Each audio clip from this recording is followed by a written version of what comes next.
Newest superhero costumes we can't believe exist. Starting off strong with a character that doesn't work as well on the screen as he does on the page, MODOK. As you may or may not know, Ant-Man and the Wasp: Quantumania came out pretty recently, just over a year ago. That's a decent chunk of time, and yet my nightmares are still haunted by live action MODOK. To be fair, that is what the character looks like. It just looks and feels considerably less weird when you read it on a comic page and not see a warped human face on a 30-foot screen. The actor was doing his best, but the odds were against him. The MCU also chose to make the MODOK bald, which is quite interesting considering he is usually drawn with hair. Not always, but lots of versions have a full head of hair. I'm sure Marvel tried the hair, which indicates that the hair was likely even worse, so I guess thank you Marvel for saving us from that. Director James Gunn is taking on a new Superman movie, much to the excitement of fans everywhere. However, that excitement dwindled for some when Gunn posted a sneak peek of Superman's new suit. In a May 6th post to the director's Instagram, you can see new Superman, David Corenswet, suiting up to deal with a new threat. The costume is not that different from other versions, they just took the iconic suit and made it more modern and detailed. Now, the actor for the hero does have some tough shoes to fill. Henry Cavill is a fan favorite Superman for good reason. There are some people that just hate the costume though, some saying it literally doesn't fit the actor, that it's super baggy. The suit is pretty banged up, which some people are taking issue with. Other fans like that the suit fits the actor a bit baggy when he's sitting down. One person commenting,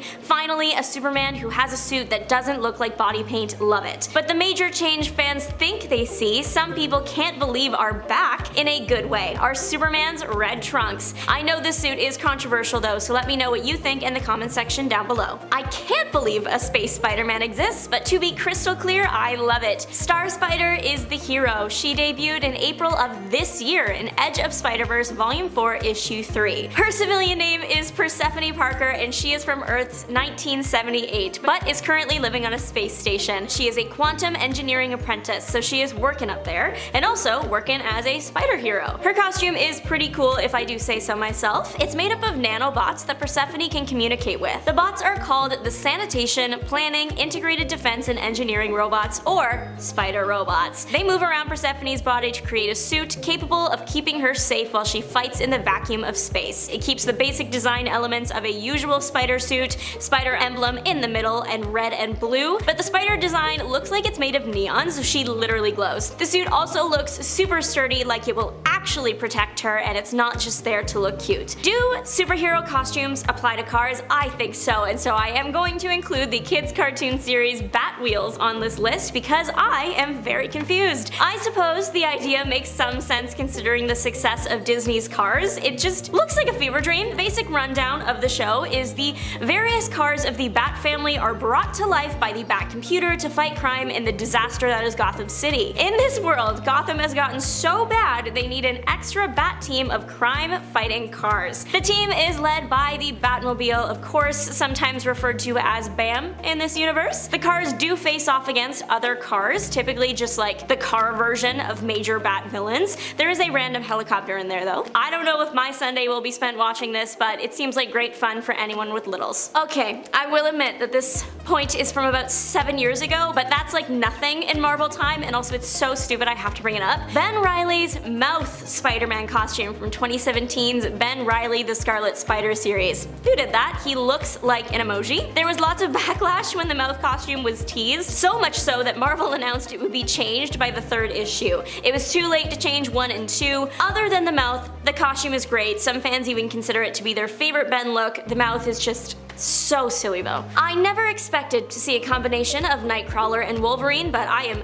absolutely not upset about it. Wagnerine is her name, and her game has changed a few times. She was initially hired to off people and was a little evil in her heart until the Scream of Change was used on her, and then she turned into a good guy. She is literally Nightcrawler, Wolverine, DNAs mashed up together. Her look is a really good mix of both heroes. She has the red part of Nightcrawler's look and the weird feet. I know that Nightcrawler is not a human, but the 2 toes makes me uncomfortable, so you know what? I can't believe they're still using it. Wagnerine has the Wolverine claws and cowl. The most aggressive combination of the two characters has to be Wagnerine's Nightcrawler tail with a Wolverine claw on it. Lots of recent Batmans have worn a black suit, especially in movies, but the character started out with a gray suit, and it looks like the Bat will be heading back to his roots with the latest redesign. The new suit will debut in 2024's Batman 148 when Batman faces off against his evil alter ego Zur-En-Arr. It's no secret that DC likes to write some stories with darker themes nowadays,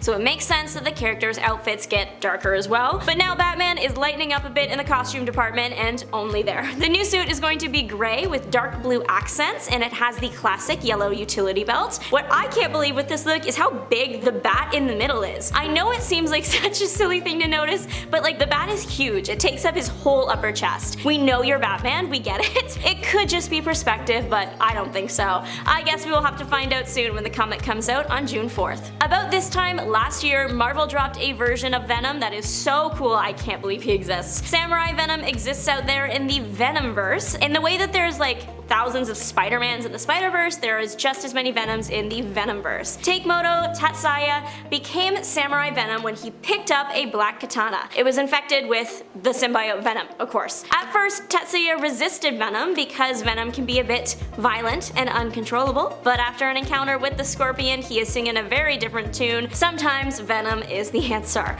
It's still a rough relationship, always a fight for control, but Takemoto is hopeful that the two can eventually coexist. It truly is a mix of traditional samurai armor and the Venom look. Overall, I would say the armor on him is slimmer than what you would typically see when it comes to samurai armor, but it's still got the general outline and plates and belts. Time to look at another version of Spider-Man, and this one dresses like Cyclops stole his whole flow. So this Peter is from Earth 72 and also debuted in the new volume of the Edge of Spider-Verse series, but issue 1 this time. In this world, Peter has had his mind erased by Department H. Department H takes soldiers and messes with them genetically. It's unclear if Spider-Man got his powers from the experiments or the traditional spider bite in this universe. Peter doesn't know his name at the start of his story. He is known as Weapon 8, and the short story is focused on Peter learning his name and getting a piece of his identity back. This Peter is quite powerful. He managed to defeat and kidnap the Wolverine of that Earth and off Captain America of that Earth quite easily, I might add. Now the reason it was easy is likely due to some extra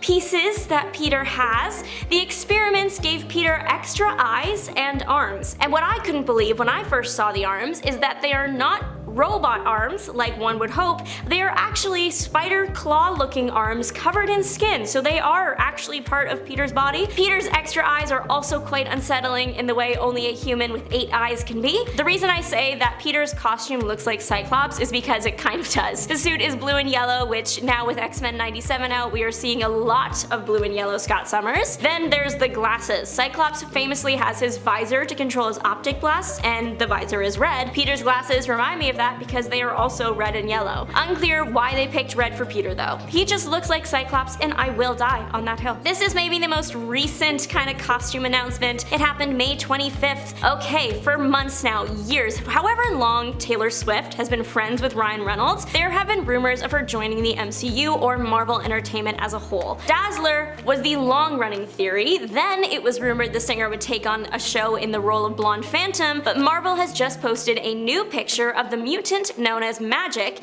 and the resemblance is uncanny X-Men if you will. This slightly redesigned character really looks like Taylor Swift. So while her outfit has not changed much, if at all, her face definitely has people taking a second look. As one Instagram user did point out though, you can see the mutant's belly button, and as Taylor Swift fans know, Swift does not show hers often, it's an inside joke. The rumors that Taylor is joining Deadpool and Wolverine are still going strong, and the real surprise at this point is just who Taylor might play. Thanks so much for watching. Don't forget to like, subscribe, and make your mark on the comment section down below. This is Juliana signing off. Bye!